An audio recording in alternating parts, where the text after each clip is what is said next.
ሴት ልጅ ሚዲያ ላይ መውጣት በሸሪዓ እንዴት ይታያል? ከወጣችስ በምን አይነት መልኩ መሆን አለበት?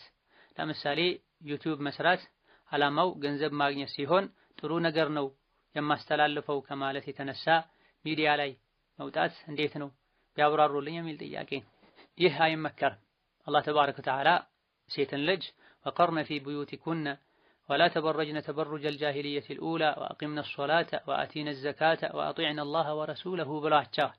ሴቶች ሆይ እቤታችሁ ውስጥ እርጉ፣ ሳትገላለጡ፣ ሶላታችሁን በአግባቡ ስገዱ፣ ዘካችሁን ስጡ፣ አላህና መልእክተኛውን ታዘዙ ብሏል። ሴት ልጅ ቤት ትቀመጥ የተባለው ከወንድ አይን እንድትርቅ ነው። ወንድ እንዳያየት፣ ወንድ እንዳታይ ነው። ሚዲያ ላይ ትውጣ ከተባለ ዓለም ላይ ያሉ ጥሩዎችም መጥፎዎችም ዘመዶችም ባዕዶችም ያዩዋታል። ሴት ልጅ ሒጃብ ያለበሰ ሰውነቷ እንደሚፈትነው ሁሉ ድምጿም ሊፈትን ይችላል። ሒጃብ የለበሰ ሰውነቷም ጭምር ሊፈትን ይችላል። ኢላ ማ ظهر منها የሚለውን ሲፈስሩ ለብሳም ሳለ እንቅስቃሴ በምታደርግበት ጊዜ ሊታይ የሚችል የሰውነት ቅርጿ ብሏል። የሴት ልጅ ሒጃቧ ሁለት አይነት ነው። መልክን የሚሰትር የሚሸፍን ሒጃብ አለ። አጠቃላይ ማንነቷን ምንነቷን የሚሸፍን ሒጃብ አለ። መልክ መሸፈኛው ሒጃብ የጨርቅ ሒጃብ ነው። ራስን ምንነቷን የሚሸፈንበት ደግሞ የቤት ሒጃብ ነው። ሁለቱንም ሒጃቦች ልታደርግ ይገባታል። ወቀርነ ፊ ቡዩቲኩን የሚለው ራሷን የምትሰትርበት ሒጃቧ ነው። ቤት ቁጭ በይ። ለሶላት እንኳ መስጂድ ከመሄድ ያውም የነብዩ መስጂድ ሄዶ ከመስገድ ቤቷ ውስጥ መስገድ እንደሚሻል ነብዩ ሰለላሁ ዐለይሂ ወሰለም ተናግረዋል።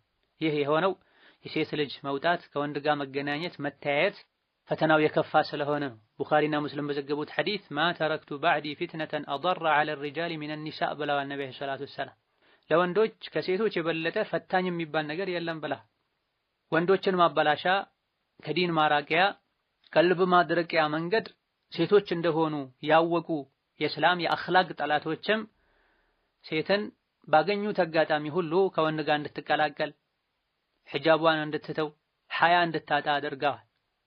ሚዲያ ላይ እንድትሳተፍም ያደረጉት እነሱ ናቸው። የሚታየው የሚሰማው የሚነበበው ሚዲያ ላይ አይሻ ረዲየላሁ ዐንሃ ወንዶችን ታስተምር ነበር አይደል እንዴ እያሉ ጥያቄ ያነሳሉ፣ አልፎም ይከራከራል።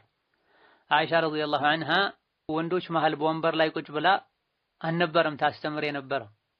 እቤቷ ቁጭ ብላ አንዳንድ ሱሐቦች የመጡ ነበር ፈትዋ የሚጠይቁት ያልገባቸውን እነሱ ማያውቁትን ከነቢ ቅርብ ከመሆኑ አንፃር የምታውቀውን ነበር የሚጠይቁት እንጂ ለወንዶችም ይሁን ለሴቶች ቋሚ ፕሮግራም ይዛ የሄደች የወጣች አልነበረም የምታስተምረው።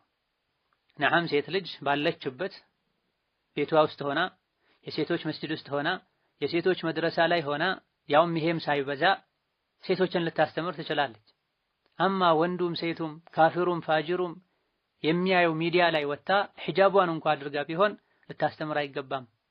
ይህ የወንዶች ስራ ነው።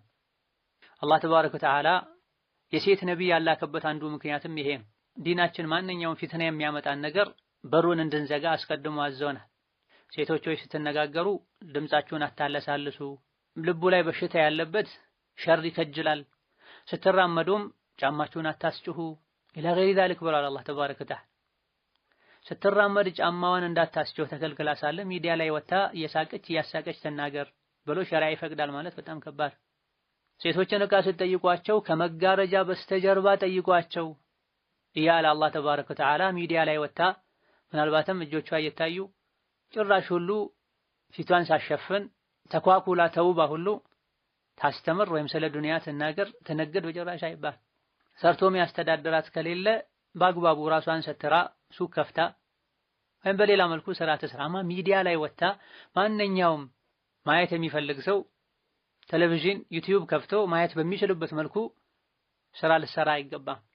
የዩቲዩብ ንግድ ራሱን የቻሉ ጥፋቶችና ስህተቶች አሉት። እዛ ላይ ማስታወቂያ እየተለቀቀ ነው ገቢ የሚገኝ። የሚለቀቀው ማስታወቂያ የሸሪዓን አደብ የጣሰ ነው የሚሆን። ኸምርን ሊያስተዋውቁ ይችላል። ስለዚህ እኛ ስራ ስላልነው ብቻ ትክክለኛ ስራ ይሆናል ማለት አይደለም። ከስብን የምንፈልገው በሐላል በትክክለኛ ዲንን በማይነካ መንገድ ሊሆን ይገባዋል እንጂ ትርፍ ያስገኛል ጥሩ ገቢ ያለው ስለተባለ ብቻ ማንኛውንም ስራ ተነስተን ልንሰራ አይገባም። ምን ሰራው ሐላል ሊሆን ሰዎችን የሚጠቅም ሊሆን አፈጻጸሙ ሸሪዓን የማይጻረር ሊሆን ይገባዋል።